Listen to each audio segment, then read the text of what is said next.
to gauge, one, whether you're paying attention, and two, whether the information is hitting where you need it to hit. Because those are the things that I really need to know.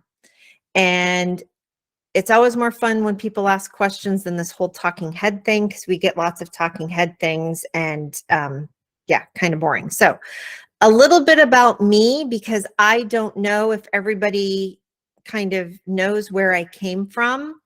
I started in search and rescue work about a little over 21 years ago.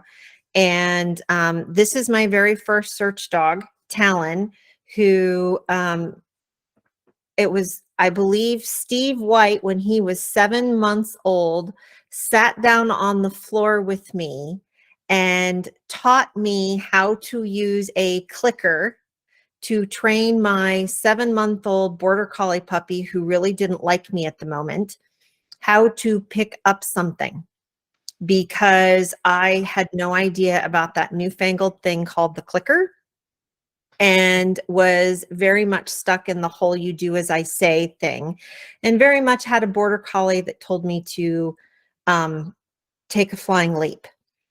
And this little dog was the best teacher that I ever had. We ended up getting certified in first responder disaster, live first responder disaster cadaver, area search, and cadaver work. And we also did water cadaver. He was brilliant enough to figure out things in spite of me instead of me, or because of me, actually. So that's where I started. I then evolved into, I got on a FEMA team. I ended up doing all sorts of FEMA work. I'm still on a FEMA team and have a FEMA-level and wilderness-level cadaver dog. And in the last couple of years, I've also started doing bomb dog and narcotics dog work. So it helps keep all of those skills sharp, and keeps me working and learning towards new things. And all of these really, really active dogs, we also have to get them to a point where they will sit down and kind of be quiet. This is often what a deployment looks like for FEMA. You hurry up and wait. And so having dogs that kind of have that nice off switch, but then at the drop of a hat can turn around and do hot onloads and offloads out of a helicopter onto an ice field that's also got boulders, ice boulders and slash fields interspersed on it, so we can find a missing person, is something that you never think that you're going to train for, but that's actually what I ended up doing about 2.5 years ago. So as we start thinking about all of these things that we try and do with our dogs, and when Donna and I first started talking about this particular presentation, one of the things that I started asking myself is, I could claim that there's all these super secret things and only I have access to them in order to create all of these super fantastic dogs. And the answer is that's not true. So I decided to go through and really talk about, as I have evolved over the last 21 years of my detection dog career, plus being an evaluator, plus being an instructor, and seeing everything from nose work dogs to bomb dogs to narcotics dogs to cadaver dogs, disaster dog, all the things that I've seen, and put them together in a what I wish I would have known when I sat down with Steve White on the floor when my puppy was 7 months old, to help slingshot my training forward so I could have shortened that time. And the things that I want you guys to understand is that these are simple ingredients. They are essential skills that you need to have to be a highly effective trainer, but they are really complicated to put together in all of those sort of fluid type of environments. Training is simple, but it's not easy. And so as we start thinking and going through all of these things, I want you to really think about how you can apply this. Because what I really want to be able to do is to give you some tidbits so that when you turn off the computer, you go pick up your leash with your dog, you maybe will go change something, even if it's just a little bit, that helps you be a more effective trainer. So what we need you to understand, I want you to understand, is that great training is always knowing where you're going. What is the skill that you are trying to teach or train in your dog today, in this particular session with the next repetitions that you're doing? And how does that work in your entire rest of your training? And that you will only work in observable behavior. I do not work in what my dog thinks, knows, or feels, because I am not in their head. I can only work in what my dog does. Do they do the behavior at criteria or do they not? If they don't, how can I make it so they understand that this is how the behavior that I expect them to do? So the first two essential skills are absolutely intertwined, and you need to have both of them in tandem to be able to do really great training. The first one is you have to have really good observation skills. Can you observe a behavior that your dog is getting ready to do? Is it the precursor of the ear twitch or the shifting of the weight? Is it how they flip a nose? Is it how they lift a paw? How is the tail wagging? All of those are very specific skill or very specific behaviors that your dogs do that kind of gives you that insight as to what is going on in their brain. Because every single one of us has walked into a trainer where it's like they can read the dog to such a point that they know what the dog is going to do next. They know how to deliver the reinforcement or how to deliver the correction or how to shift their body weight to get the dog to move in such a way that the dog makes or does the correct behavior. Those are all based on your observation skills. So that is closely intertwined with your timing, because your timing is a mechanical skill. Because when we start talking about, do you have really good timing? Can you physically deliver the reinforcement in exactly the right place at exactly the right time to tell the dog that that is exactly what I wanted you to do? For maximum pairing, that delivery has to happen within 0.2 seconds of when the behavior occurs. That's really fast. I can't throw like that. So that's a mechanical skill as well, being able to deliver your reinforcement. So if we start thinking about observation skills and mechanical skills as at like delivering a toy, as mechanical skills, that essential skills you have to have, ways you can work on that outside of your actual odor work. Observation skills, I actually ask people to, when we train, what behavior do you expect out of your dog? And they'll define it. And I'm okay. I start playing the game. I use a clicker, conditioned reinforcer. I start playing a game on all of the little. I just had somebody pop in and said, I can't find the link. I'll have to get them later. So I actually start thinking about when I would mark or throw the toy in for that person's behavior on their dog, because being able to read their dog to do the behavior that they said it was going to do makes my observation skills better. Now, one of the things that you can do for delivery of a toy, 5-gallon bucket at different distances and different locations. You're now playing wide receiver. You're the quarterback trying to get that toy to that particular 5-gallon bucket. I figure if my dogs, especially if I have a lab, right? They have a big old noggin. I can hit that dog right where I need it to be. So I practice those sorts of things outside of my odor work. Because why does this matter?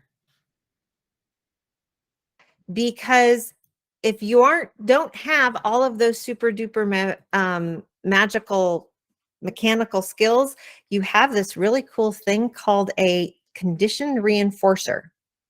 Now, I'm not going to get all theory on you because that's a totally different conversation. But I want people to understand that we in the dog world have about 5 different names for what is considered a conditioned reinforcer. Some people call it a marker.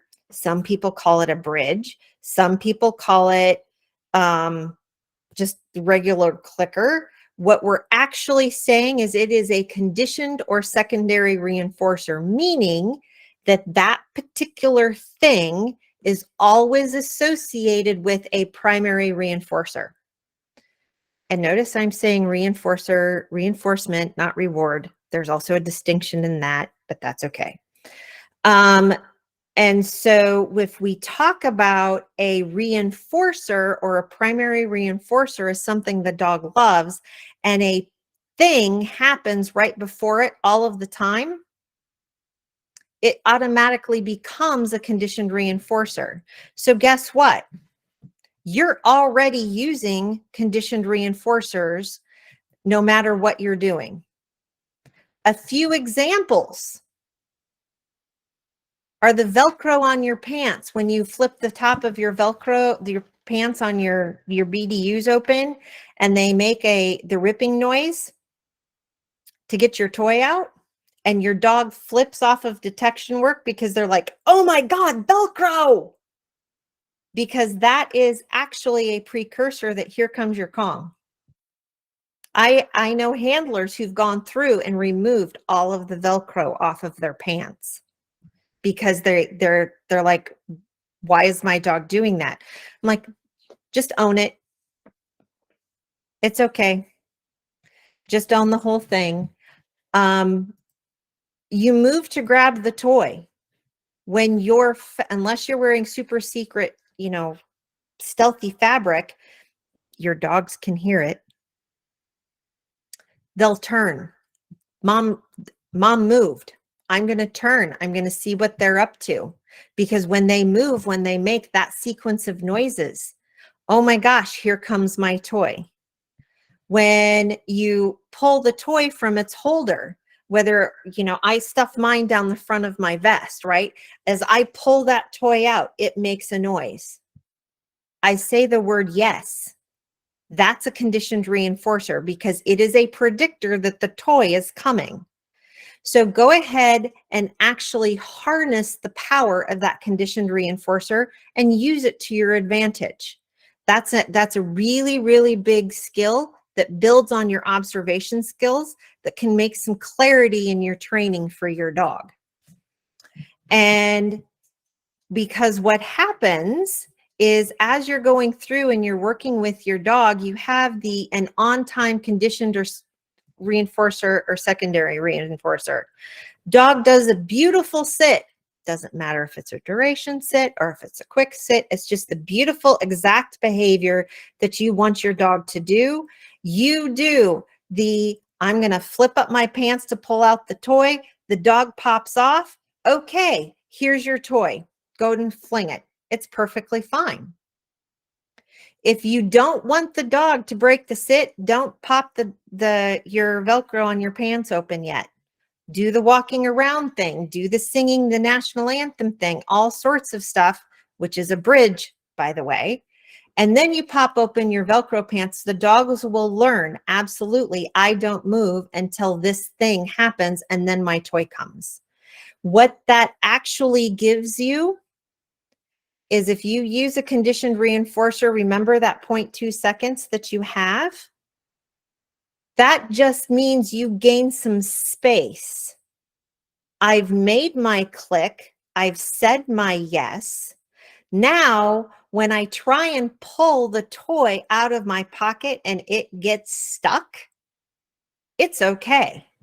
As long as it doesn't happen like 5 minutes later, you're good. So keep that in mind. That's the benefit of us using something like a conditioned or secondary reinforcer. It gives us the ability to have that space and deliver the primary reinforcement. The conditioned reinforcer and the secondary reinforcer only maintain their value because they are always associated with the primary reinforcement. And so what happens is often if you're late, this is kind of the scenario. Dog does the perfect behavior. And because you've pushed your criteria just a smidge too long, if it's a half a second or a quarter of a second, and that dog turns its head or it lifts the paw or it starts creeping and it's down, and you hit the conditioned reinforcer, you've now marked the behavior of the dog turning its head. And what is going to happen, and if we start thinking about this, because this is one of the things that you learn in a chicken workshop, is if you click, you must reinforce, you must give the primary reinforcers. Because if you don't, especially if it's a chicken, dogs are a little bit more forgiving, the value of your conditioned reinforcer will start being decreased and it won't mean as much. And so then we start thinking about, I promise it'll all make sense, because what happens is when you start reinforcing things that are not at criteria, whether you use a conditioned reinforcer or not, you start degrading your entire behavior. And so the whole philosophy behind this is better never than late. Because if you are late, you are not reinforcing the correct behavior. And so you really need to understand that timing and those observation skills are what's driving the really, really clean, precise behaviors that you would like to have. And why this all matters is because there is this evil thing called Herrnstein's matching law, which means the more of a particular behavior you reinforce, you're going to get more of that particular thing. So if your dog goes in and does its trained final response, but it does a hover sit, we've all seen them, usually a German Shepherd, does a hover sit instead of the full all the way butt to the ground sit, and you continually reinforce that behavior of the hover sit, the dog believes that the hover sit is correct because that's the behavior that it gets reinforced for the most. So the other thing to start thinking about is when you are reinforcing the exact right thing, you can also reinforce chains of behavior. If we think about a nice, pretty down stay. I put my dog in a down. It looks like it's grown roots. It doesn't move. You know, it might flip a hip or all of this other types of things, but it doesn't move. I can reinforce that. Now, if I've put my dog in a down stay and it starts to creep and do the little crawly thing and comes at you, and you turn around and you go, no, stay. And the dog's like, okay, I'll stay here. And you reinforce that whole chain. You've actually reinforced the down, crawl, sit, or down, stay, not the clean down, stay. So be careful what noise you're putting in your behavior chain. So if you because I think about all this all of the time with some of the handlers that I work with. You know what? I get the whole, well, I'm going to wait 3 seconds for them to offer their trained final response. And my response to that is, I've been in a room, well, I haven't been in the room, but I've seen a dog make a discrimination decision within 300ths of a second. Right odor, wrong odor, keep moving. 300ths of a second. Why does your dog need three seconds? Because all you're actually doing is creating a space. 3 seconds is a long time for that dog to make an incorrect decision. My dog needs to get to odor. It needs to find strongest source of odor, and it needs to do its trained final response behavior as quickly as it is able. And so Natalie asked a question that if I'm late, do I do a reset and do I get my timing right? The answer is I might do a soft reset. And some of it depends, am I in the learning or teaching phase of my environment, or am I in the maintaining phase? If I'm in a maintaining phase, a reset is where I collect the dog, I bring the dog back, and I send the dog in.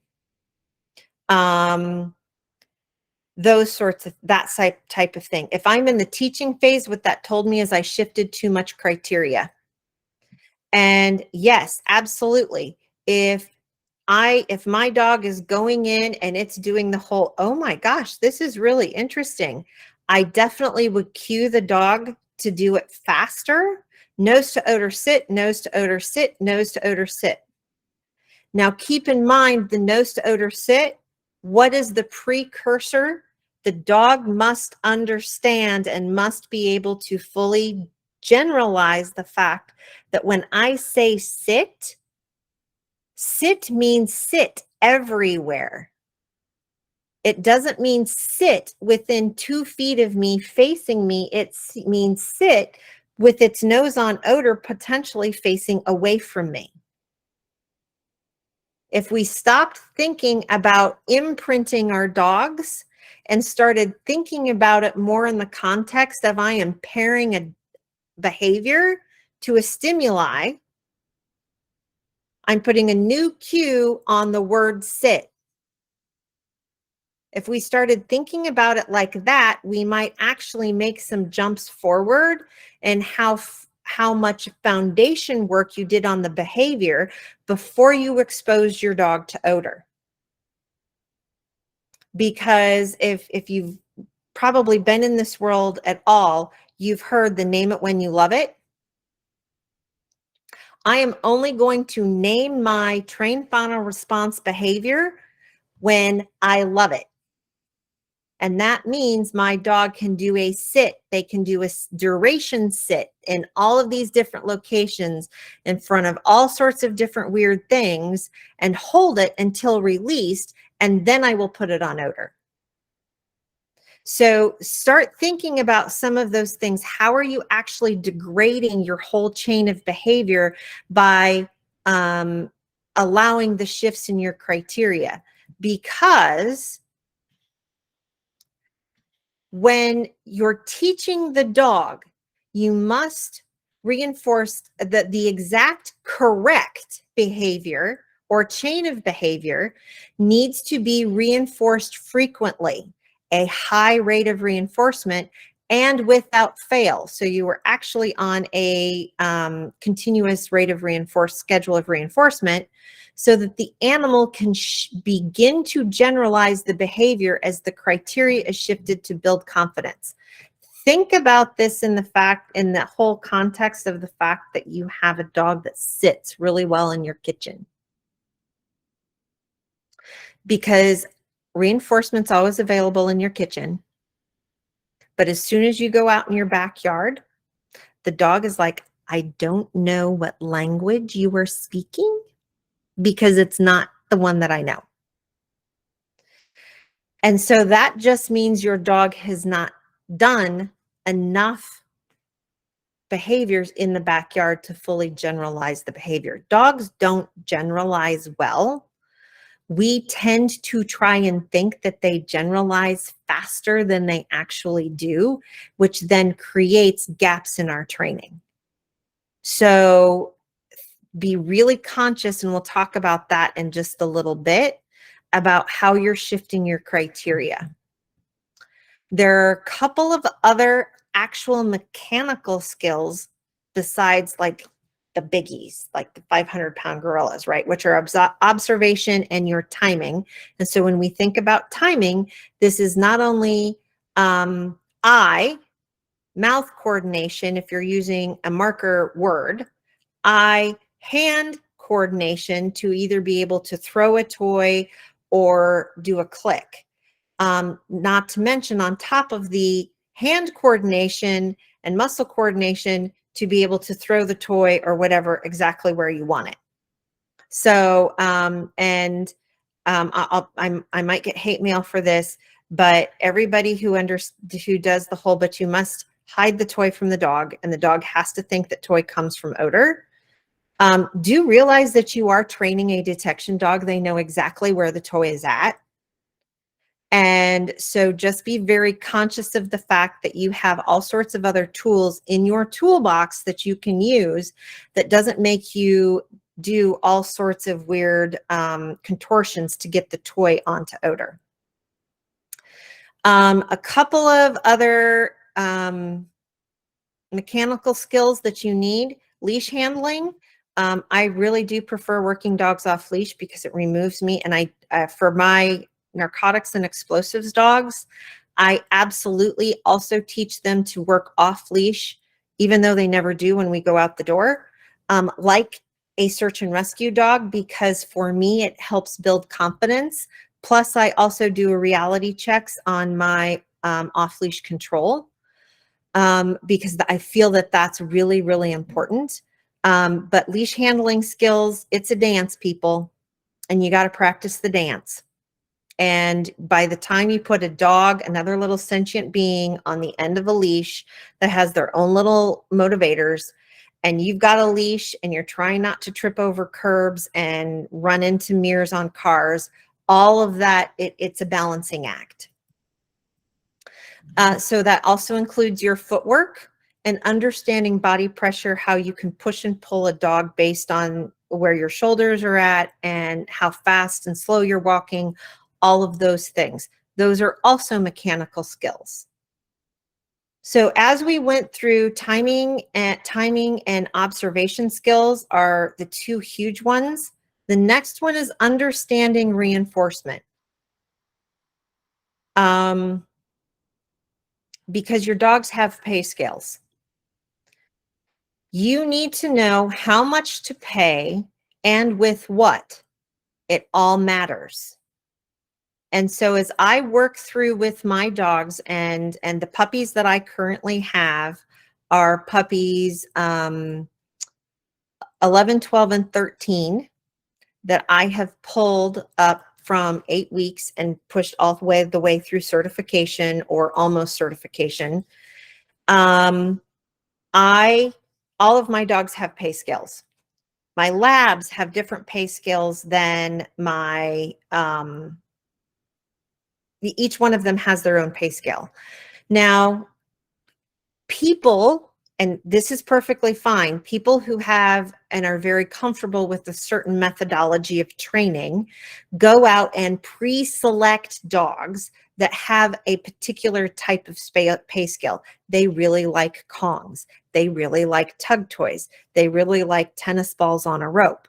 Whatever. It's perfectly fine. Just understand that for some of the dogs, even just possessing the toy is enough of a pay scale that you don't necessarily need to put the fight on it. But I can use these pay scales because if you understand that dogs are accountants, they're all about what's in it for them. I can use all of this differing in pay scales to tell them which behavior pays more or pays less.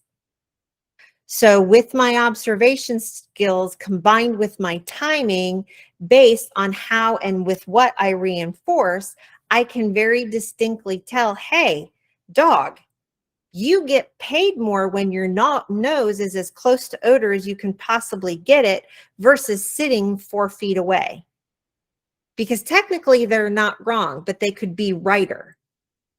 I can use that to my advantage. And if you go back and hold true to the philosophy of if I click, I have to reinforce, I have to have a way to make that differentiating for the dog.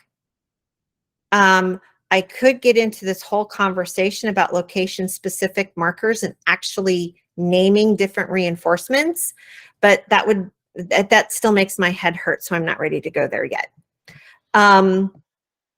So as you think about all of these, so I've got this stuff listed out about Nico and Dash.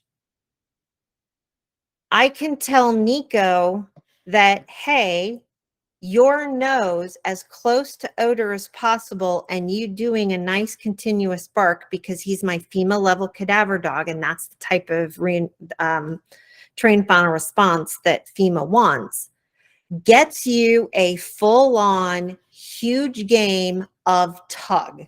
Like if I could insert my friend Crystal with a tug toy, and he would huge roughhouse gaming of tug.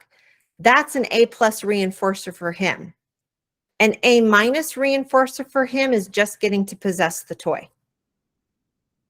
I can differentiate that out. Also, for healing, this is really important because I can use mozzarella cheese to tell him, yes, you've done 3 steps. Oh, look, you did 4 steps. Oh, look, you did 5 steps. Now we're going to try 5 steps with no cheese. You did 5 steps with no cheese. Here's your level A reinforcer. Here's a toy.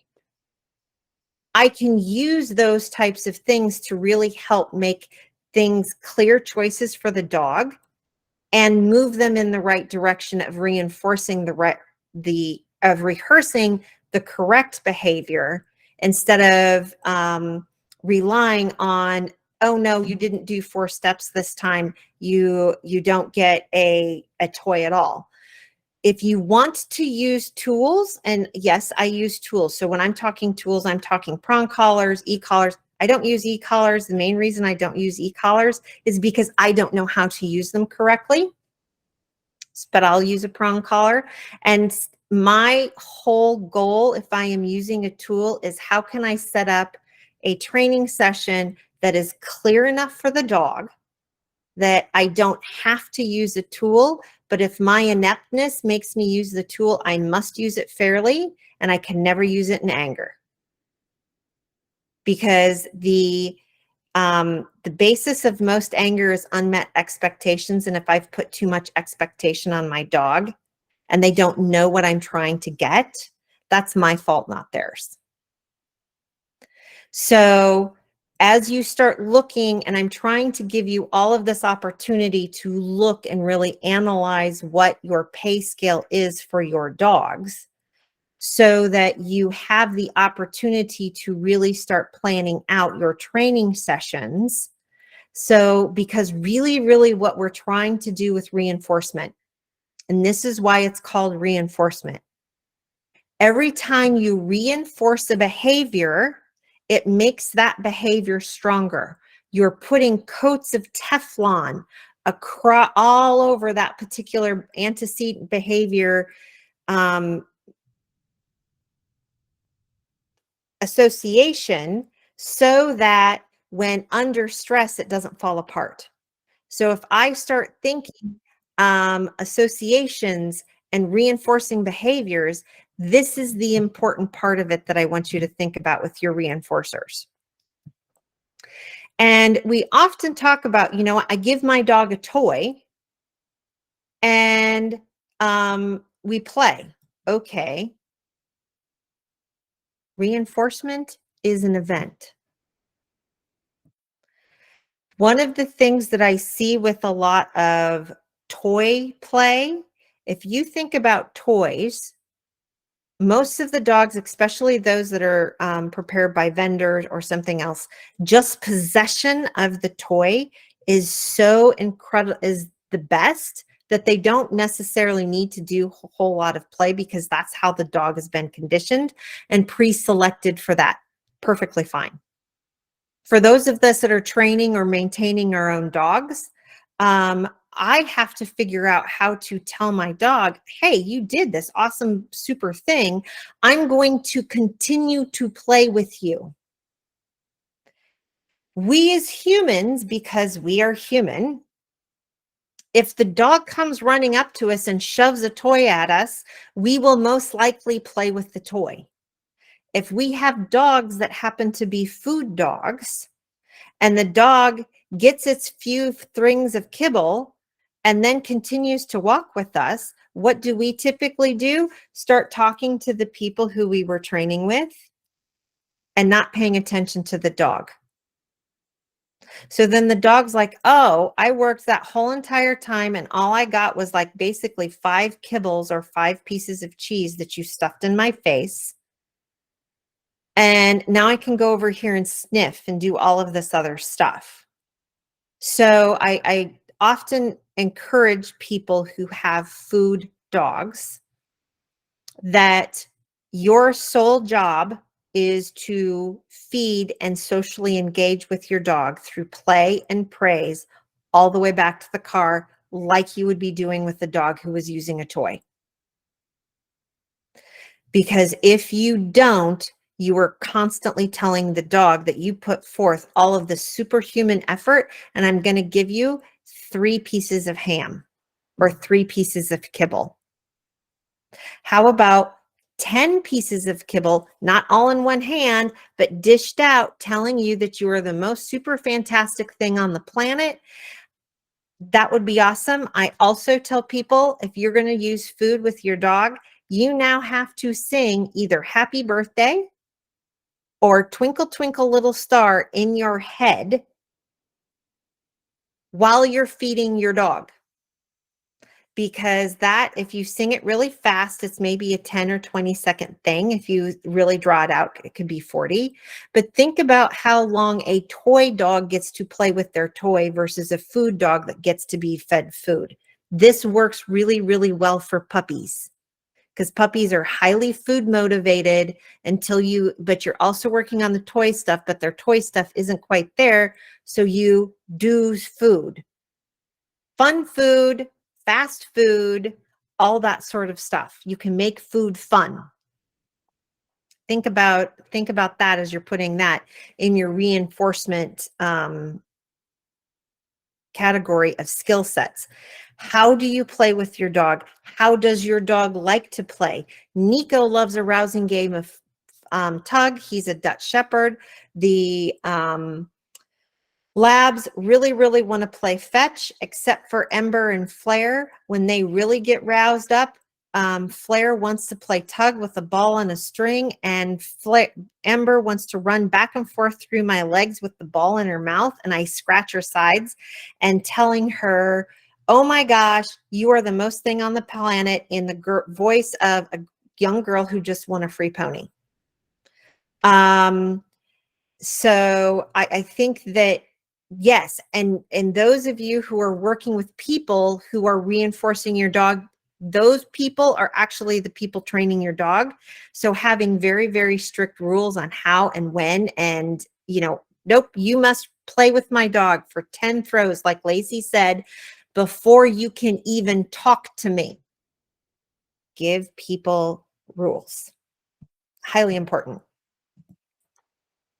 So we've talked about observation skills and timing. We've talked about all of the things that you might need to know about reinforcement. Well, okay, a little bit of them. We didn't talk about reinforcement, placement of reinforcement or schedules, but that's like 2 other whole classes. And then we have the ability to recognize and adjust criteria. This is one of the most difficult skills because we have the tendency to do all sorts of things at once. But adjusting criteria is about taking those little tiny slices and adjusting them appropriately so the dog knows all of the puzzle pieces it can put together. And and still have an idea of the overall jigsaw puzzle when you get done. You should have an idea every time you get your dog out of the car, how many and what criteria you are adjusting. Are you adjusting a behavior criteria, or are you adjusting an environmental criteria? Because what we end up doing is we tend to lump everything together in this one big, huge pile of, oh, look, my dog can do a sit on odor in my living room or my backyard. But now I'm going to take it out to the soccer field where they just had a soccer festival or a soccer match. And I'm going to ask my dog to work past at 30 to 40 meters away from me and go up to odor and sit and stay while I stand there and talk to my friends. Because this is what we do, because, oh my God, they did it in the backyard. So they should be able to make that leap. Remember earlier when I said dogs don't generalize well? This is where lumping all of those things can seriously get you into huge trouble. And you end up getting into a situation where you're then trying to salvage this whole training session. And we always are told that, oh my God, the dogs have to end on a good note.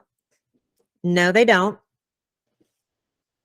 It's okay if the problem just ends, because no training is better than bad training. And if you're going to actually put out some stuff that the dog's going to have a problem with, it's okay to pull the plug, put the dog back in the car, readjust your whole training plan, and then get the dog back out of the car to actually go ahead and learn what you wanted them to learn. Because when you start thinking about adjusting criteria, are you adjusting criteria of the behaviors that you expect them to do? Are you adjusting other criteria and like how difficult, and are you asking to discriminate? All of these things. My friends, Crystal and Stacy, we actually have a podcast called the Canine Detection Collaborative.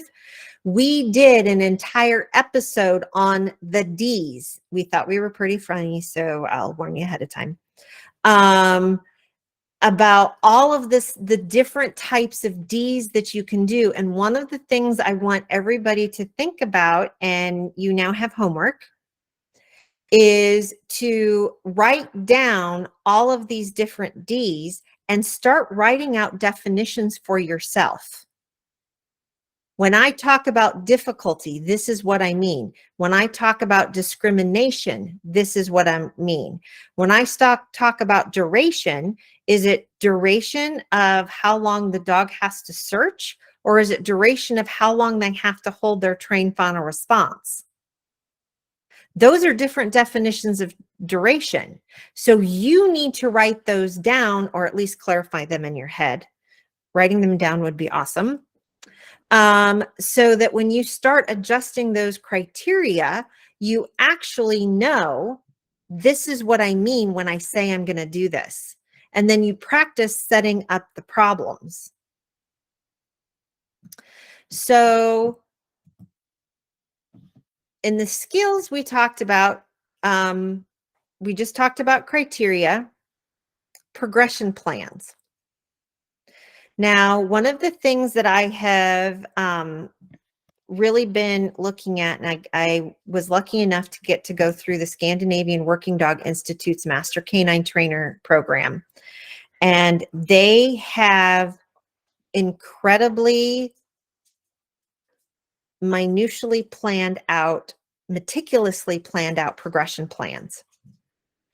And that made me really, really start to understand the whole fact that if I have a progression plan and I know what behavior I'm trying to get out of my dog, I can actually help set up my session goals in order to help build those particular behaviors.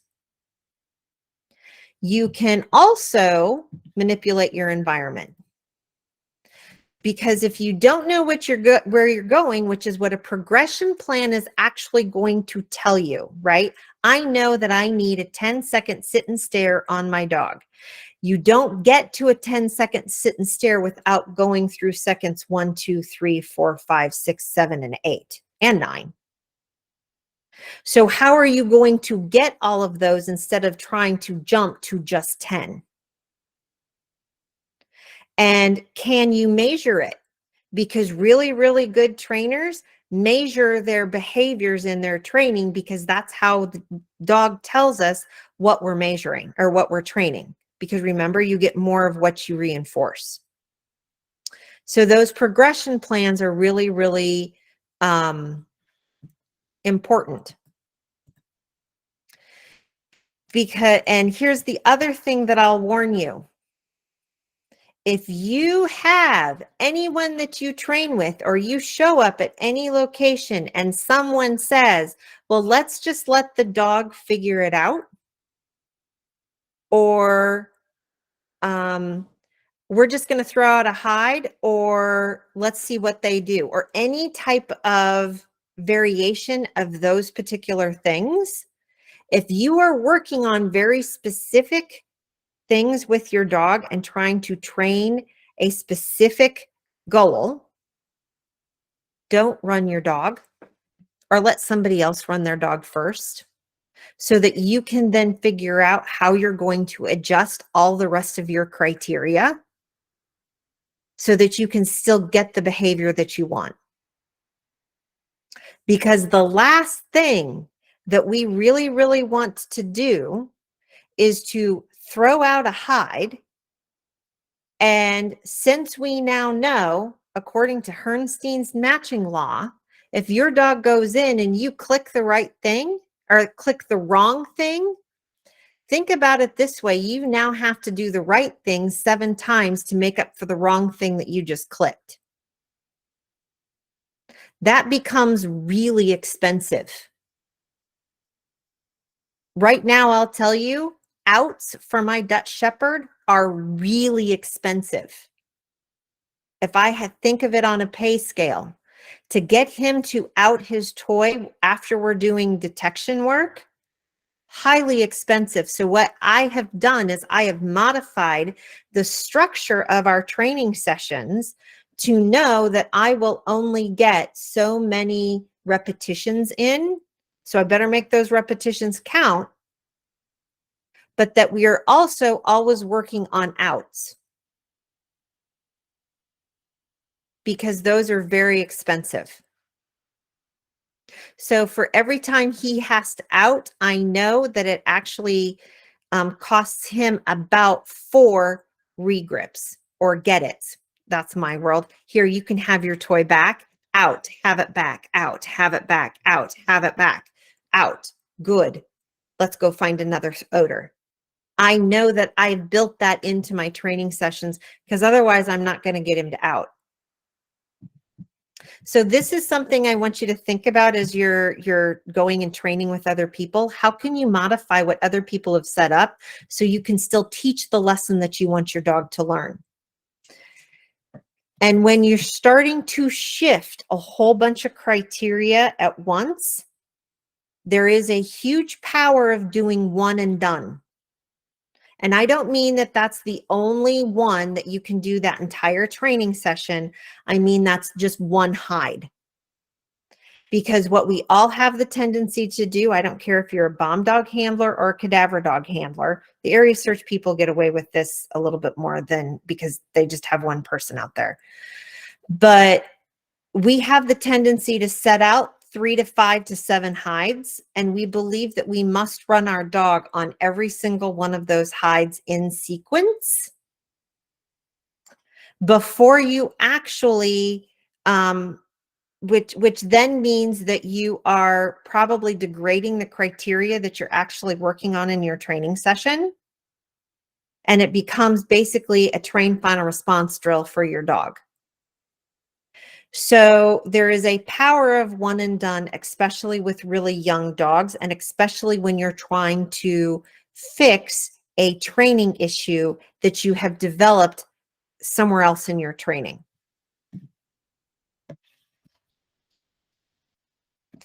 So when maintaining behavior, the exact correct behavior needs to be reinforced without fail, so the animal continues to generalize, meaning that quality matters more than quantity. When you're teaching, you need quantity and quality. But when you're doing a behavior, this is about teaching the dog the criteria for reinforcement.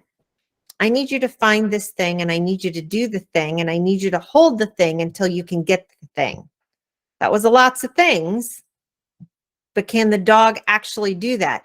The dog will do it if you maintain your criteria and you're very, very true to it. Dogs get sloppy when the humans get sloppy. So we've talked about all of these things. I'm not going to read through them because you guys can read. And the last thing that we seem to not realize or really put together is that one of the best ways for you to change your dog's behavior is to change your behavior first, or change the environment in which you were working. And this is actually really, really important, because if your dog is having a problem doing square sits right next to you, instead of drilling them to death, maybe it would be easier if you introduced a slight prop, like a little platform that's about 2 inches thick, so that they understand that if you're sitting square on the platform in this particular location, that's what actually gets you reinforced, instead of when you slop off to one side. And one of the cautions that I will throw out to you, because we all do this, we have the tendency to always try and introduce props to help us be better trainers. Those props, I don't care if they're scent boxes, I don't care if they're bark barrels, or if they're scent tubes, all sorts of things. Those become context setting cues, which I then have to fade out of my training later. So if I have to add something in, I always want to make sure that I'm adding in the smallest amount of whatever I need to add in, because if I have to fade it out later, that's just more training time, and time is money. So how can I do this in the quickest way possible with the least amount of props as possible? And if you don't think that changing your behavior is key, and you're really, really frustrated with your dog, think about it this way. It is insanity to always expect different results out of our dogs if we're not changing something between the trials to get them to do something different. So think about, how can you change your behavior, or how can you manipulate your environment so that you can create a clear picture for your dog to understand the behavior that you want to get. And then you have to adjust all of the rest of the things that you're working on, all of these little essential skills, to get them, to get the dogs where you need them to be. So remember, those were my essential skills to training, and what I wish I would have known 20 years ago. Other people may have other things, which is fine, because there's 500 ways to do this. But some of the things, all of these things that I talked about, are the things that Marion and Keller Breland identified as the heart of all training. And if you don't know who Marion and Keller Breland were, they actually were students of B.F. Skinner's, who in the 40s, 50s actually had ABE, which is a company that created behavior. They're the ones who created all sorts of animals for variety shows. If you really want some fascinating cold weather reading, type in IQ Zoo into Google, and something will come up, and it will talk about all of the information that they did, everything from creating, pigeons who helped target bombs to spy cats to pigs that would pick up coins and deposit it in for a variety show. All sorts of really interesting stuff.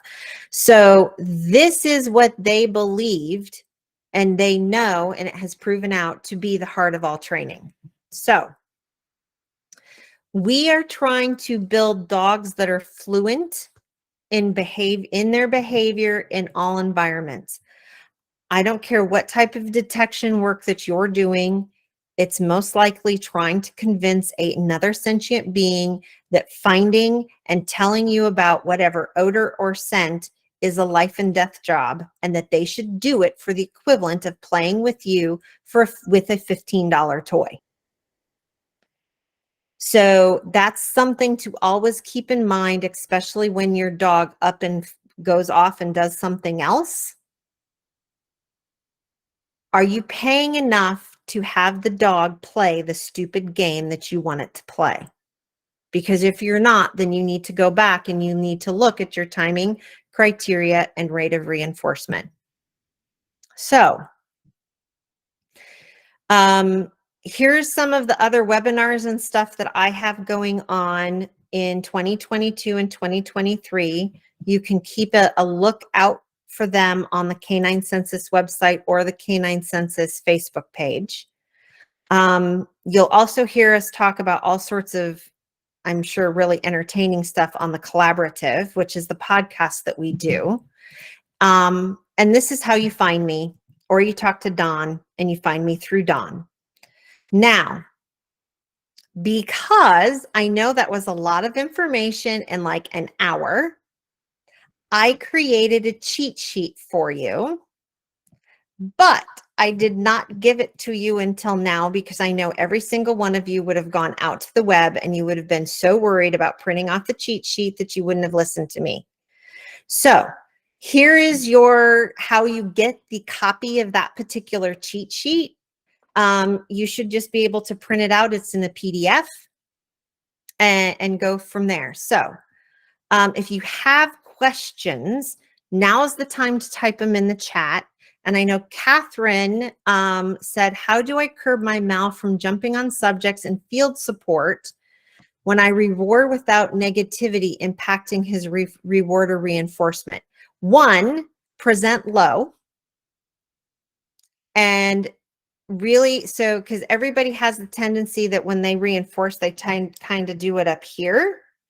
What happens if you tell all of your field support or you that the only time that they can reinforce the dog is if especially if they're standing, right? If they're laying down, that's a little, I don't know. You'll have to play with that. Reinforce at knee level. Keep the dog down at knee level. You reinforce the dog outside of that and teach them how you want them to play. And their mouths, and they like jumping on people because they really want their toy. So I totally understand that. My Dutch Shepherd is 85 pounds. I don't want him jumping on anybody, let alone me. And so I reinforce for him, and I'm 5'11", so I'm tall. If I reinforce about mid-thigh level with him, he doesn't actually jump as much. As soon as I start bringing it up to about waist level, that pulls the front paws off the ground, and then I start getting him pushing more and putting paws on me, which hurts a lot. So I don't do that. Yes. Oh, thank you for putting, so for those of you who are wondering and don't want to go out to the website really fast, Angela just put the link right in the chat. So you can go right there and get it. How do I determine TFR behavior, what you want or what the dog naturally does? That is actually more defined by what is the dog going to be doing. And so if it's a bomb dog, I want to sit and stare because I don't want you nose punching my bomb. I don't want you moving. I don't want you doing shit. I swear, sorry. I don't want you doing anything because it's really, really important that you become a little statue. Until released. And even I'll train my bomb dogs that when you freeze up and you become a statue, I will start walking towards you. And one of the ways that they are taught to be released is I will put my hand on their collar and just do a slight with me tug, because I don't want to add a click. I don't want to throw a toy at a bomb. I don't want to do any of that stuff. So keep that in mind. For area search dogs, unless you're doing FEMA, a bark alert is, you have to have really good subjects to have a bark alert. Labs, and I don't do bumps, a jump up and bump you alert for a find refind, because that's a good way for me to break a knee on the dog and on me. So some of that depends on the dog. If it's a border collie, it'll probably lay down because border collies really don't have a sit. If it's a lab, it's probably a sit because labs most likely don't have a down. So there's this whole range. Do I choose or they choose? Some of it's like, well, what's the job?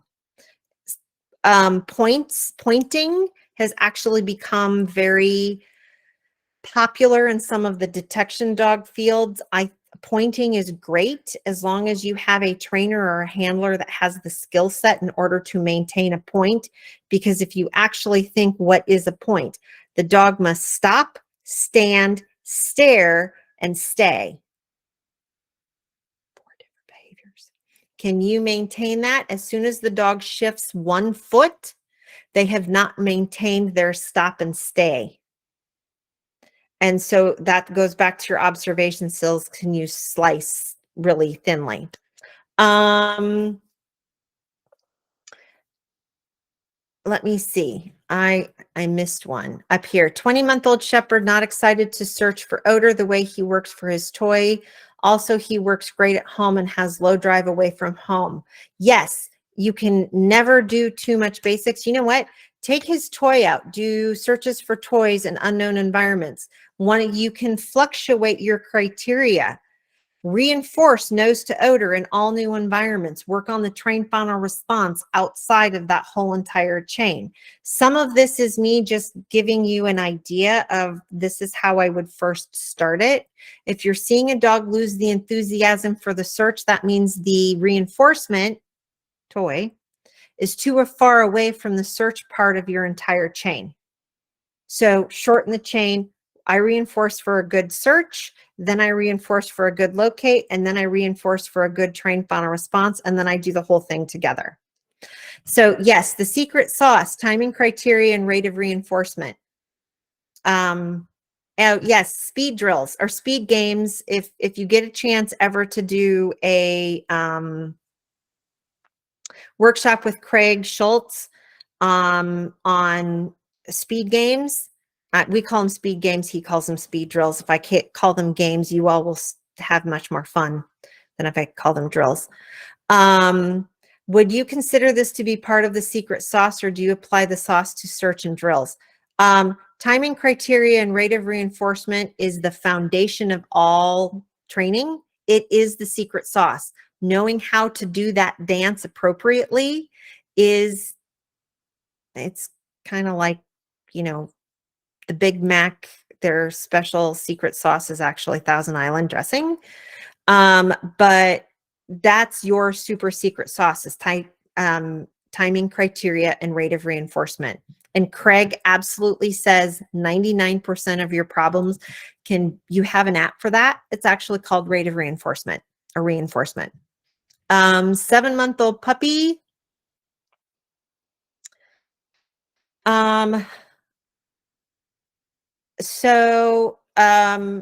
What I want you, Mr. Pasco or Miss Pasco, because I don't know if it's a K. Okay, right? Think about what you just wrote to me, that you've done all of this drive building in your yard, but not anywhere else. And you also have a 7-month-old puppy who is a teenage tyrant.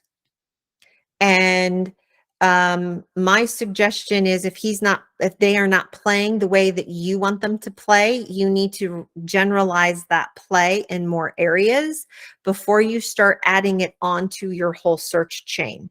And you didn't tell me if it was what kind of breed, but I'll be really honest, if it is any type of herding breed, I don't do runaways. Actually, it doesn't matter. I don't do runaways with my area search dogs at all, because that teaches them to look with their eyes and not with their nose. And when under stress, an animal will first revert to how it first learned the behavior, which is looking instead of smelling.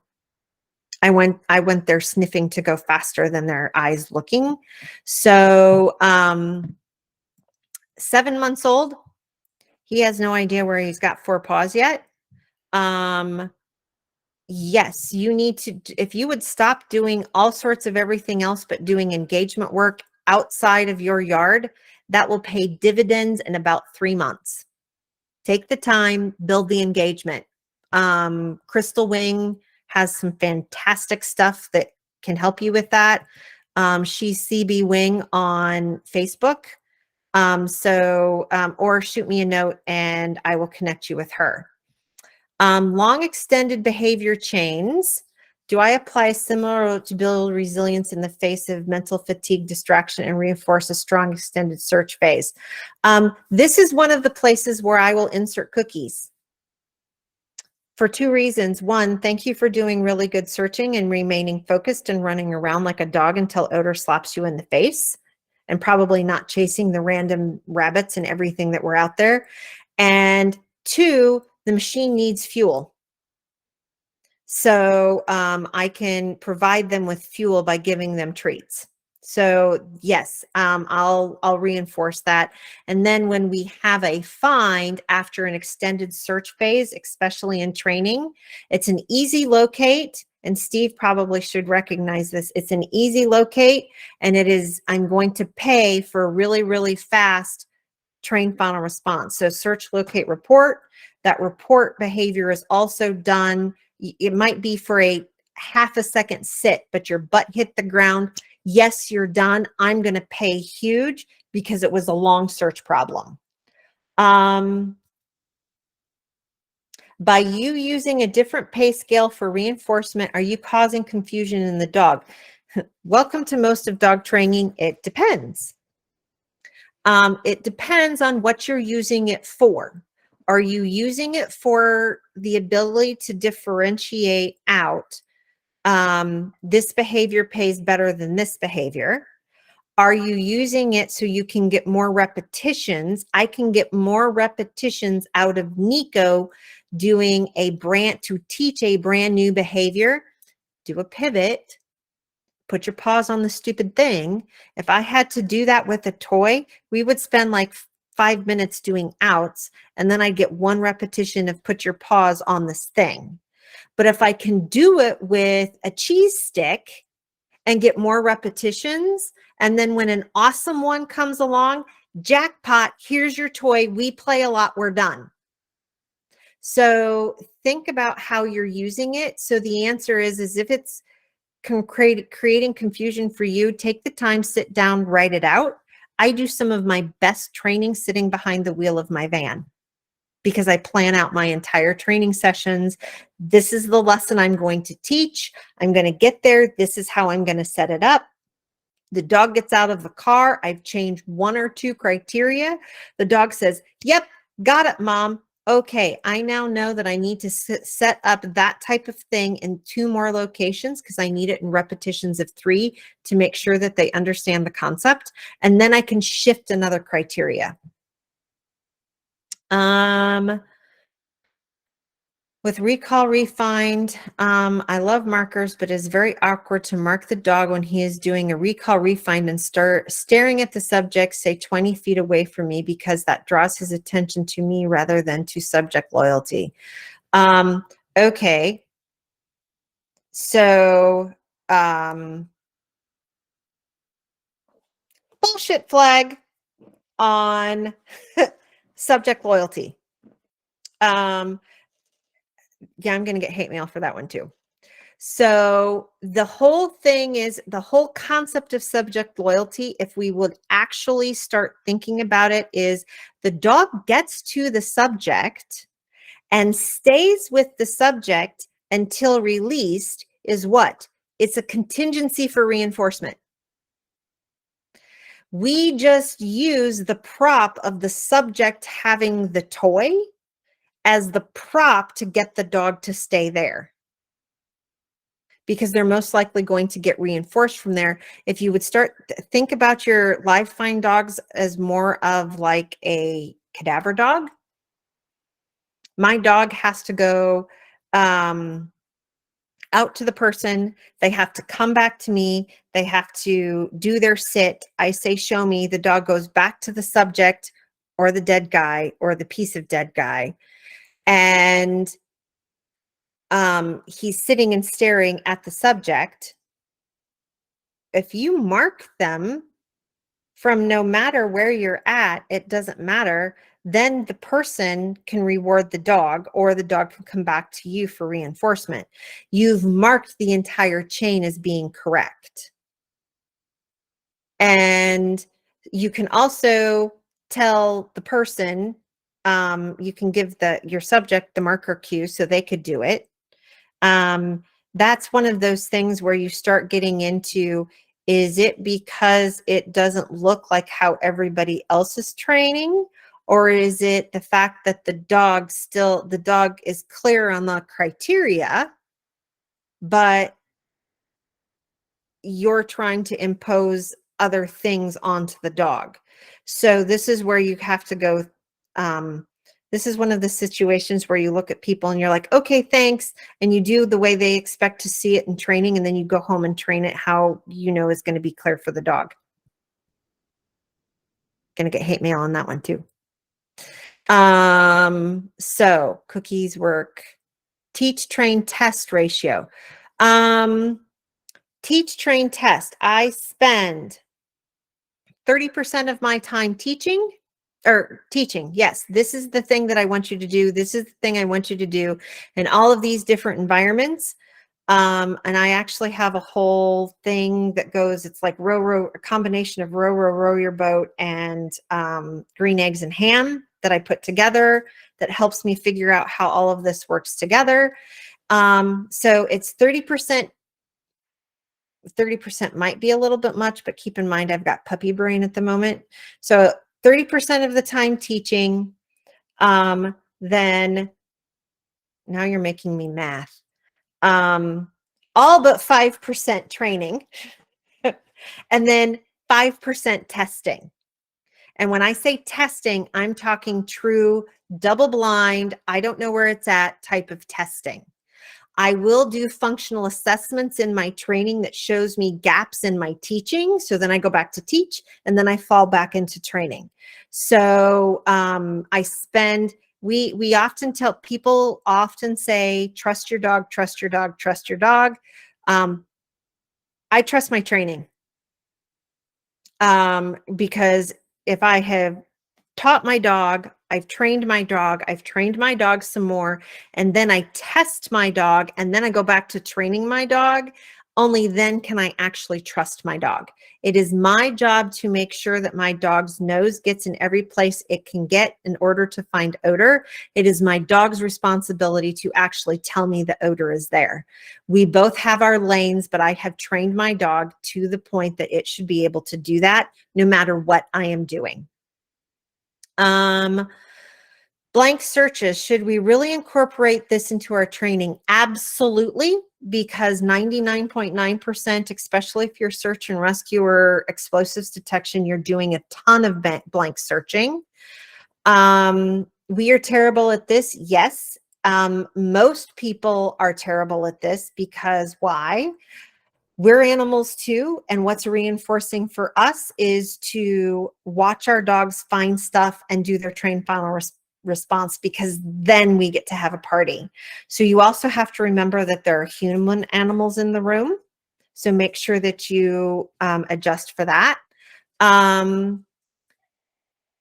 Yes, you need to incorporate them into your search, into your training, because otherwise your dogs are going to get search wise, and they're going to know every time you go out and search and do a long search, there's nothing there. So it absolutely needs to be incorporated into training. This is why certifications have blanks in them, because you have to have the confidence to be able to call the area blank in a test, blind blank. So yes, you should do them in testing. One of the best ways I've found is to psych myself up to do it. And I have also realized that I can't even listen to a book on tape. Or book on tape, oh my God, a book from Audible while I'm doing a blank, because I walk differently. I have a different search strategy when I'm listening to my book and trying to enjoy a nice walk outside versus actually searching an area. So keep that in mind. Natalie, you're killing me with my definitions of competent, proficient, and fluent. Yes. So a competent behavior is one that the dog will do most part of the time in almost known environments. Proficient is they will do in all known environments, and in some unknown environments, the dog will complete the behavior. And fluency is in almost all unknown environments, the dog will complete the behavior. The behavior at that point seems reflexive. Yes, Steve. So some people have end of marker, which is an end of behavior. A keep going marker means keep going with what you're doing, which is also a bridge. That's a whole nother discussion on how you're going to define it. And so when he's, I believe, so I'm going to put words in Steve's mouth. So Steve, if that's not right, let me know. Keep going marker means keep going with what you're doing. This is when you see people who are pulling on the leash, they're singing the national anthem, they're throwing balls at the dog, all the sorts of things. And all of a sudden a thing happens and the dog is like, oh, now I'm done. That's the difference between a keep going signal or bridge and an end of behavior or terminal marker or conditioned reinforcer. So did I have problems with my Dutch Shepherd barking in the call like a nut ball? The answer is no. Some of that depends on breeding. A lot of that was me sitting in the back of the car and reinforcing quiet, which we don't think about doing, right? I need you to sit in the back of the car and I need you to be quiet. So I'm going to reinforce you for being quiet, which is the opposite of barking. So concentrate on what behavior you want the dog to do instead of what behavior you don't want the dog to do. And you know what? I had some really well-timed corrections with Nico that got him to also, unfortunately, he doesn't car resource guard my car either. And to have an 85-pound Dutch Shepherd that was like, yeah, some stranger can come out and get toys out from underneath my crate and I'm just going to watch them is kind of this really weird thing. But he does that and has freaked some people out just by doing that. If I'd really want to be mean, I'd have a little popper and be like, look, I can pop his crate. But he'd be like, here, you want to play tug? About what percentage of blank time, acreage, number of problems, some way to quantify how much blank or not blank. I'm more worried about nose time so I just went on that whole rant about blanks, right? Because really what we're training when we're doing blanks is you're actually doing extended nose time. So if I can because we run into this with dogs, they're like, okay, at minute 10, between minute 10 and minute 12 is when I typically run into odor. And so I'm just going to really start actively looking, or I'm going to throw my trained final response at about minute 10. They do learn to tell time. So the question is, are you setting up your search problems and how you run your search strategy with the sense that I can run a 45-minute problem. And at the end of 45 minutes, which is a blank, you can go back to doing, then I'm going to put you in a location where you get odor. So basically what you're doing is you're using your placement of odor to reinforce not alerting on a blank search. If your dog alerts at any time in the blank search, put the dog in the car. Then make a note of the time that the dog alerted. That's your nose time. That's when your dog is like, nope, this is when we hit odor. And so if you start thinking about how you use your odor placement to reinforce all the other behaviors, that helps you also manage all your criteria. No runaways for air scent. Nope. Let me, yes, mix it up on your nose time. So, going back to alternative means of starting your dog. Literally, have you seen your dog hunt for a hot dog? Where you put the hot dog out and the dog runs into the scent cone and goes up and eats the hot dog? Do the same thing with people out in the field. Put a person behind a tree, run your dog into the scent cone. The dog runs up to the person and gets cookies. That's how I start. Actually, I do that with every single one of my puppies. It doesn't matter if they're doing search and rescue, narcotics, explosives, or a hunting dog thing. I really, really want, it's a confidence builder for the dog. Go up to a stranger in the woods and get cookies from them. If I can only train it through sense of smell, I am a happy person, because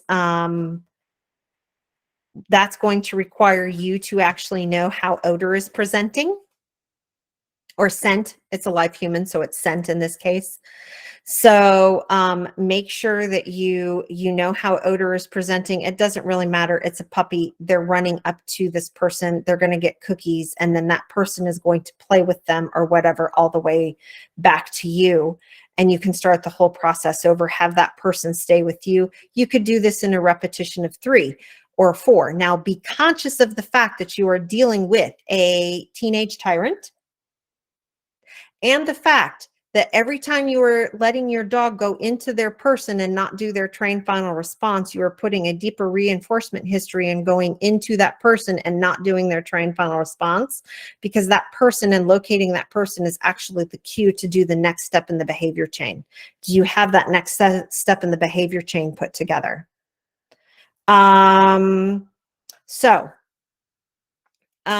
Okay. No, the person's not making noise. The video will be out as soon as Dawn is done processing it, so keep that in mind. Okay, so Natalie's talking. We had Craig come and teach at the Muscatatuck Cadaver Dog Seminar, and Craig is a fantastic instructor. If you ever get a chance, Craig Schultz, he owns the Canine Behavior Consortium. I recommend that you reach out to him. So the first ever, yep, and this is kind of the problem solving thing, because everybody's like, oh my God, my dog made a mistake. What do I do? My first question is, well, was that the first time it happened? They're like, yes. Okay, well then don't get too upset. If they do it again, so why is the dog doing this? What's motivating they might have puppy brain. They might be a teenage tyrant. There might have been 500 butterflies that just flew by. All of those things. And the third error is, I now know that my dog cannot withstand 500 butterflies flying by. Then I need to go back into my training. A perfect example is, I was asking Sheba, can you do a trained final response exercise sitting in my garage while the pigeon, I have a pet pigeon, while the pigeon walks around on the floor. And she had one time where she's like, nope, I can't do it. But she readjusted and reacquired, and it wasn't perfect. I didn't care. I then paid for sitting and staring at the cap, because she had had hundreds and hundreds and hundreds and hundreds of repetitions. I can't say 1,000 because I don't know if we got there. Repetitions of sitting and staring at this pop bottle cap, and she was doing it even with a pigeon. She's a British field trial Labrador, is sitting and staring at a pop bottle cap with a pigeon walking around on the floor. That was a great day in my training. So, though, yes, Natalie, that's perfect. So, that was an hour and a half. I think if people have questions, absolutely reach out to me through Canine Census or whatever. Keep an eye on the training calendar. And I guess I look forward to seeing everybody. Thank you so much for participating.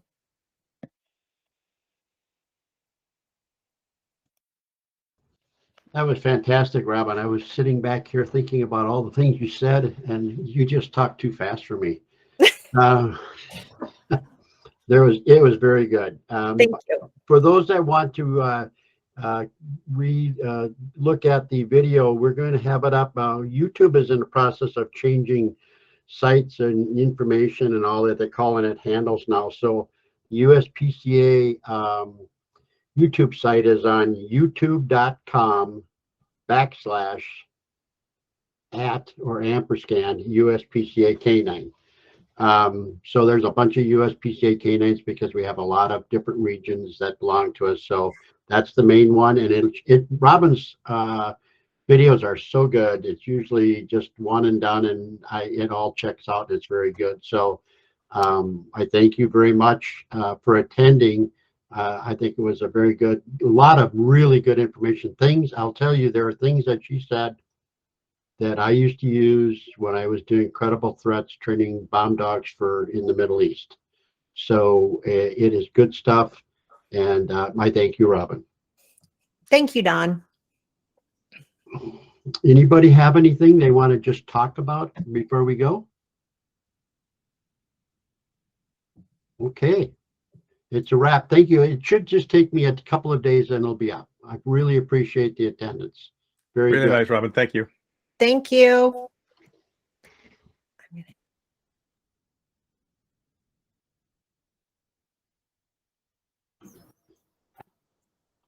Thank you.